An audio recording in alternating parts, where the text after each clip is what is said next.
तर मोठी बातमी येते, राज ठाकरे हे उद्या मुख्यमंत्री एकनाथ शिंदे यांची भेट घेणार आहेत। राज्यातल्या विविध प्रश्नांबाबत मुख्यमंत्री शिंदेंशी राज ठाकरे चर्चा करणार आहेत अशी माहिती मिळते आहे।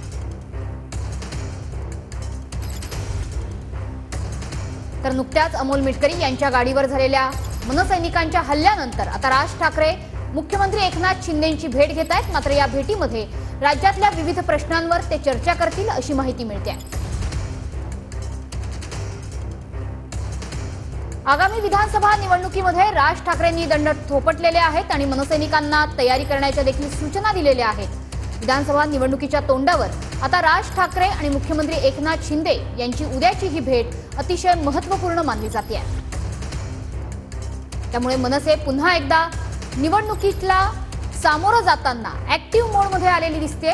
राज ठाकरे उद्या मुख्यमंत्री एकनाथ शिंदेंची भेट घेतील। राज्यातल्या वेगवेगळ्या प्रश्नांबाबत मुख्यमंत्री एकनाथ शिंदेंशी राज ठाकरे चर्चा करतील अशी माहिती सूत्रांकडून मिळते आहे।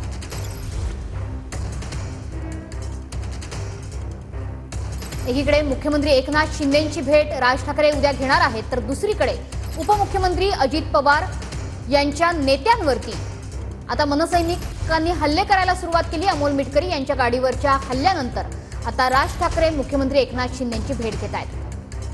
मनसे नेते बाळा नांदगावकर आपल्यासोबत आहेत, आपण त्यांच्याशी बातचीत करणार आहोत। सर, या ठिकाणी आज आणि उद्या फेरीवाल्यांचं जे आहे ते साखळी उपोषण सुरू आहे, तुम्ही देखील त्या ठिकाणी भेट दिलेली आहे।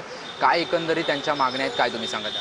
मला असं वाटतं यांचं साखळी उपोषण जे आहे लालबाग परळमधील ज्या फेरीवाले म्हणून आपण ज्यांना संबोधता, जे गेले 40-50 वर्ष या फुटपाथवरती बसून व्यवसाय करतायत,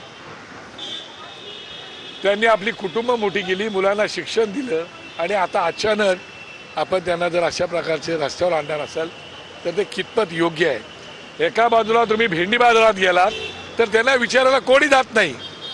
त्या ठिकाणी जर बघाल तर दिवस रात्र वाटेल ते चालू आहे।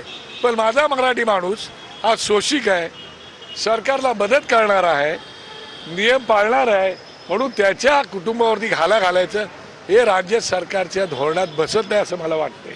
आणि म्हणून साखळी उपोषण ह्या मंडळींनी आज या ठिकाणी केलेलं आहे। गेल्या 40 दिवसापासून हा विषय चालू आहे।